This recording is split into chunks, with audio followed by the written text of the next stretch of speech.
Assalamu alaikum, grade 9. How are you? Faiza Nadeem here with your English lesson. And as usual, as always, as her habit, I'm going to ask you regarding your health first and then wish and pray that all of you are hale and hearty. All of you are attending your schools regularly and meticulously doing your homework. May Allah give you best not only in this world but in the hereafter as well. So after all these salutations, let's start today's lesson. You'll have to come with me to find out what I have brought for you today. Come.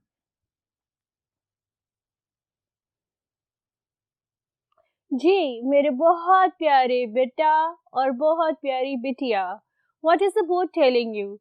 The board is telling you that we are going to do Unit 11, which starts from page 111 and ends at page 122. And the name of the unit is Noise in the Environment.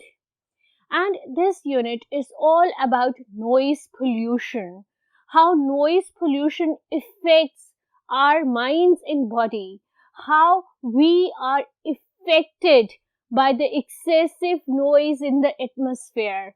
And what are the causes and what are the preventions of this specific noise pollution, right? So that was so much so of the lesson. Let's move on to today's lecture. What today's lecture is all about? Today's lecture is about the objectives. We are going to do the objective part of the paper. These objectives are not in the book, right? I have collected them from different sources in order to give you a brief glance of what your objective paper regarding this specific unit will be all about. You know your objective paper is paper 1 of your English paper, and you have to color the bubble sheet in order to answer your objectives. Your bubble sheet can be of this type. It not can be, it is like this. ठीक है, आपकी bubble sheet ऐसी होती है. उसके अंदर यहाँ A, B, C, D लिखा होता है. यहाँ क्वेश्चन नंबर होते हैं और यहाँ पर सर्कल्स होते हैं जो आपने कलर करने होते हैं उस रिस्पेक्टिव आंसर के, जो आंसर आपका उस रिस्पेक्टिव क्वेश्चन का होता है. ठीक है, साथ साथ सॉल्व करते हैं, साथ साथ बबल शीट को फिल करते हैं. इरिटेंट की क्या स्पेलिंग है? इरिटेंट की ये स्पेलिंग है IRRITANT.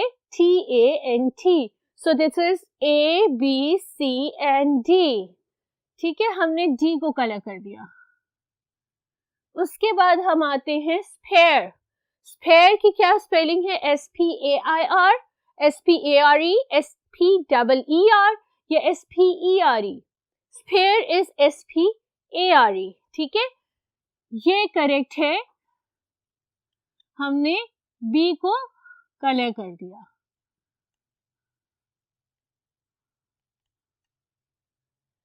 Next is civic.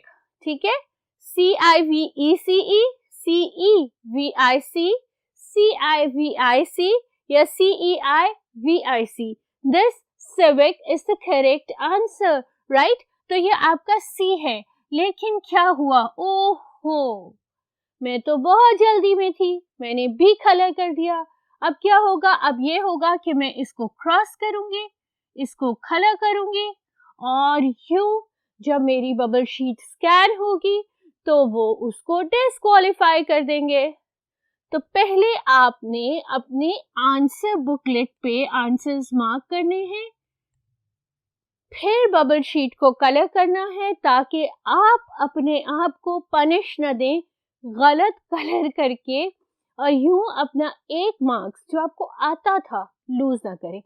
That can be more than 1, right? 2, 3, 4, 5. So it's better to attempt the objective paper first and then put the bubble sheet and then carefully color it according to your answers, right? Next है आपका excessively, and this is the correct spelling of excessively.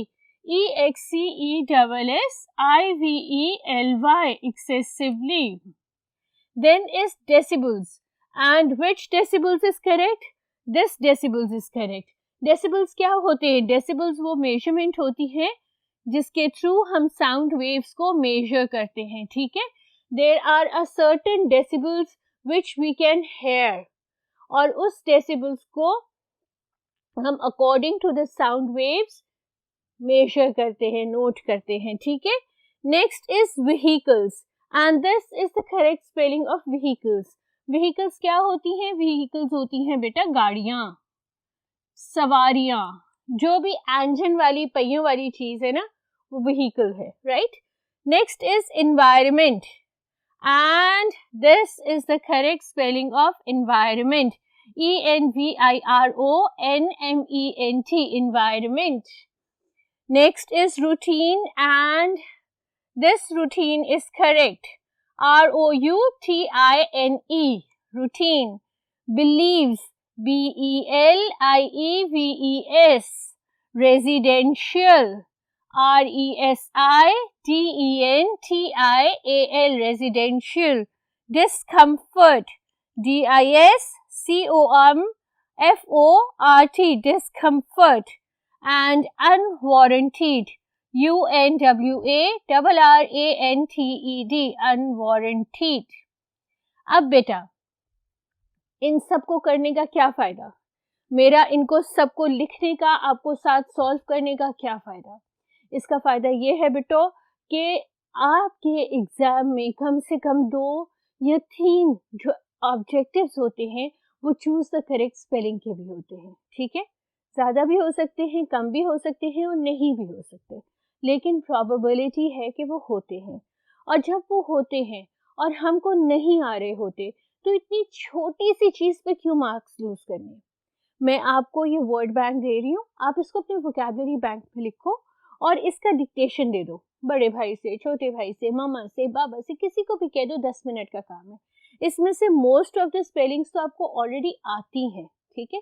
ये 10-15 spellings हैं, हर chapter की 10-15 spellings का अगर आप vocabulary test दे देते हो, स्पेल चेक दे देते हो, स्पेलिंग टेस्ट दे देते हो, तो आप अपने अननेसेसरी मार्क्स लूज नहीं करते हो। क्वेश्चन आंसर्स तो आप याद करोगे, बाकी चीजें तो याद करोगे।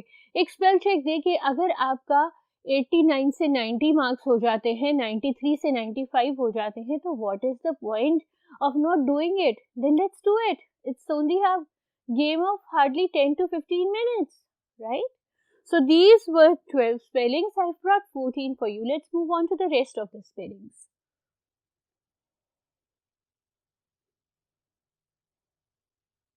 Alright, what is the correct spelling of building? The correct spelling of building is BUILDING, part A. This is the correct spelling of building. Then we move on to the correct spelling of pollution. कितनी दफ़ा किया है, हर science, social studies, English, Urdu, हर जगह हम pollution करते हैं। So the correct spelling of pollution is POLLUTION, pollution. And the correct spelling of immense, immense क्या होता है? Great, huge, big, right? एक होता है huge और एक huge से भी बड़ा होता है, mega huge, that is immense, ठीक है। हम लेटर्स में लिखते हैं ना, it's going to give me immense pleasure if you will grace us with your company, तो ये वाला इमेंस होता है IMMENSE। Now I move on to MCQs। MCQs क्या होते हैं? MCQs का मतलब है M for multiple, C for choice and Q for questions। इनके मल्टीपल चॉइस आंसर्स होते हैं और आपको उसमें से करेक्ट आंसर चूज करना होता है। अगेन करेक्ट आंसर चूज करके बबल शीट पे फिल करना होता है। इनको लिखो और इनकी प्रैक्टिस करो और एग्जाम से पहले एक दफ़ा अपने MCQ का बैंक गो थ्रू कर लो। इंशाल्लाह ऑब्जेक्टिव पेपर में फुल मार्क्स आएंगे, राइट? इंशाल्लाह। So the first MCQs, the first set of MCQs are relating to the comprehension, ठीक है, वो अंडरस्टैंडिंग पे बेस्ड है।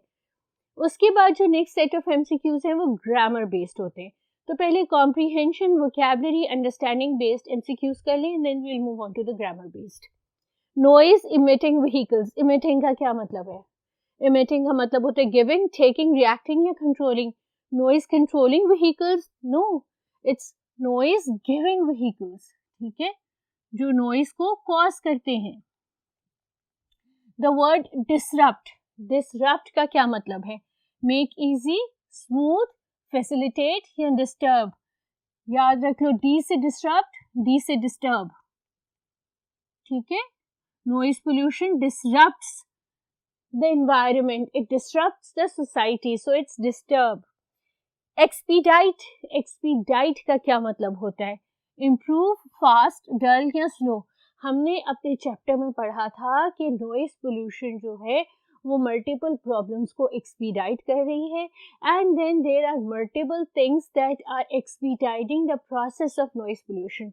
सो expedite is fast, it makes the reaction fast.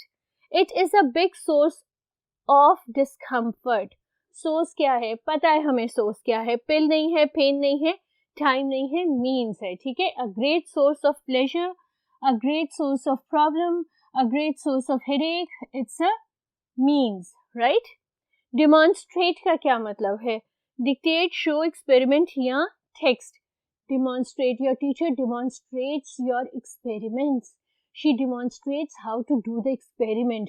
तो demonstrate का मतलब होता है show, हमेशा, ठीक है. The teacher shows how you should do it.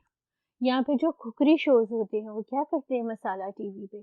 Demonstrate करते हैं how you are going to make a specific dish. Show, right?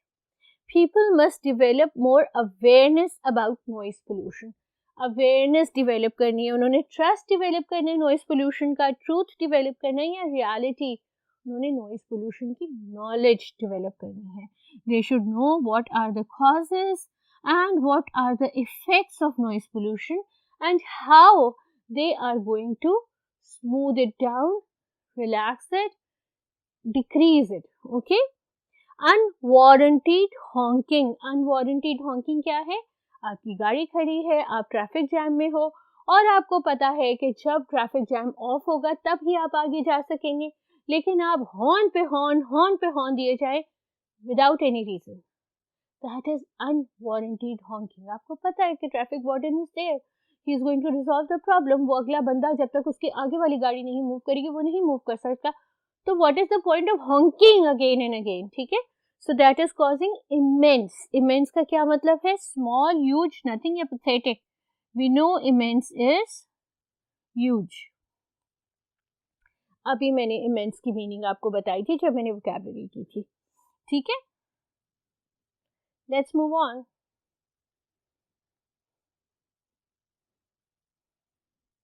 The mushroom growth of residential colonies caused noise pollution. Mushrooms क्या होते हैं? खाए कभी? पिज्जा में तो खाए होंगे डेफिनेटली, छोटी छोटी जिनको उर्दू में कहते हैं खुम्बिया.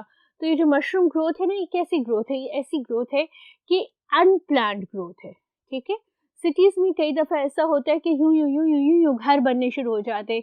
एक प्लॉट जो एक 5 मरले के घर का है उसमें पूरी की पूरी बिल्डिंग खड़ी हो जाती है, और दूसरा प्लॉट सिंगल स्टोरी 5 मरले होता है. तो ये मशरूम ग्रोथ होती है, ठीक है. अनप्लान्ड, थॉट ऑफ एकदम इम्प्रॉम्प्टू, यानी हर शख्स की अपनी मर्जी के अकॉर्डिंग. तो वो ये कह रहे हैं कि रेजिडेंशियल कॉलोनीज की मशरूम ग्रोथ जो है वो नॉइस पोल्यूशन कॉज कर रही है. मशरूम ग्रोथ क्या है? फेंटिंग, फेडिंग, ग्रोइंग या रोइंग. सो इट्स ग्रोइंग यानी continuously growing.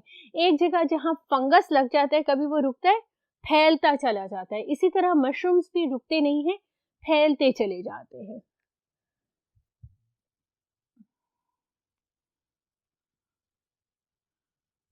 It disturbs the students. Unwarranted honking. आपकी क्लास में आप बैठे हुए हो, बाहर हॉर्न बजना शुरू हो जाए तो टीचर समेत आप सारे विंडो की तरफ लपकते हैं कि जाके देखें क्या हो रहा है. तो वो जो अनवारंटेड हॉकिंग है आउटसाइड द स्कूल, टीचर आपको ताबड़तोड़ डांट रही है और बाहर से टम टम टम टम टम शुरू हो जाए और आप सारे खिखी खिखी हंसने लग जाए, तो क्लास का एक डिकोरम तो ब्रेक हो जाता है ना. तो यहाँ पे डिस्टर्ब्स क्या है? डिस्ट्रैक्ट्स, फैक्ट्स, एक्ट्स या डिस्पर्स. डिस्ट्रैक्ट्स, ठीक है. It distracts the students from their academics. They also use electricity generators excessively. Excessive का मतलब हमेशा ज्यादा होता है, ठीक है. तो अनटाइमली होगा, एक्सट्रीमली होगा, लार्जली होगा या लेटली होगा, ठीक है। Extremely is the right answer, यानी कि बहुत एक्सट्रीम तक बहुत ज़्यादा जनरेटर्स का यूजेज हो गया है। It can cause depression and insomnia. Insomnia होता है स्लीपलेसनेस। आपको जब नींद नहीं आती रात को तो you are diagnosed with insomnia, ठीक है। तो इट इज sleeplessness, not tiredness, not fatigue or plague, so definitely not. So it's sleeplessness. You may sit wherever you like. अच्छा, यहाँ तक थे 11। ये 11 MCQs बिटो आपके थे तमाम के तमाम वोकैबुलरी बेस्ड। अब आपका MCQ नंबर 1 शुरू हो रहा है। ये MCQs बच्चे आपके हैं ग्रामर बेस्ड, ठीक है। ये सारे MCQs आपको ग्रामर की जजमेंट के लिए दिए जाते हैं कि आपकी ग्रामर कितनी स्ट्रॉन्ग है। You may sit wherever you like. Wherever यहाँ पर क्या है? प्रोनाउन है, क्वेश्चन वर्ड है, इंटरजेक्शन है या सब ऑर्डिनेटिंग कॉन्जंक्शन है? प्रोनाउन तो है, but let's review the other options as well. Question word नहीं है, ये इंटरजेक्शन नहीं है, we know interjections do not have any meanings, ठीक है। और subordinating conjunction, you may sit is a complete clause, ठीक है। वेर एवर जहां आपका दिल लगे इज अ डिपेंडेंट क्लॉज। तो ये आपका सबऑर्डिनेटिंग कॉन्जंक्शन है जो इस इंडिपेंडेंट क्लॉज को इस डिपेंडेंट क्लॉज के साथ लिंक कर रहा है, ठीक है। ये आपका बिट्टो हो गया subordinating conjunction. Noise pollution is a serious issue.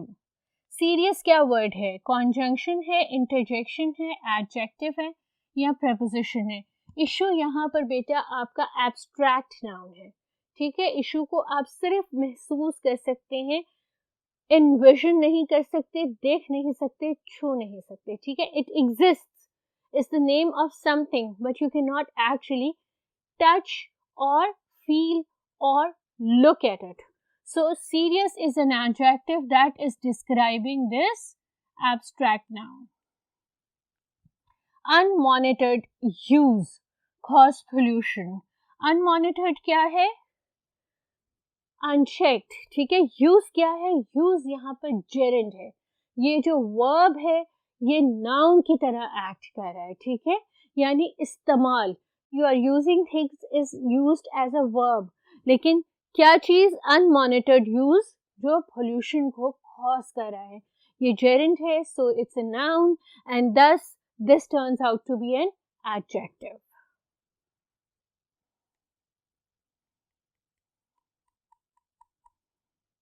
If left unchecked, it can cause serious effects. If left unchecked क्या है? ये आपका वर्ब है, ये आपका मेन क्लॉज है, ये आपका कंडीशनल क्लॉज है, या ये कुछ भी नहीं है। अगर अनचेक्ड छोड़ दिया जाए, अगर उसको चेक नहीं किया जाए, कंडीशन लग गई इफ, तो ये आपका कंडीशनल क्लॉज है। पता है ना, हमने कंडीशन नंबर 1 है, ये आपका कंडीशनल क्लॉज है। इफ लगा हुआ है, आंख बंद करके कंडीशनल क्लॉज को हमने सर्कल कर दिया। I've left with 2 more MCQs. Let's do those. जी बेटा, for this people need to develop some civic responsibility. Layman की definition, जहां verb के साथ to आ जाए infinitive, ठीक है। I think infinitive आपको समझ तो आता है कि infinitive क्या होता है, नहीं तो infinitive वाला लेक्चर जाके चेक करो, पढ़ो, ठीक है।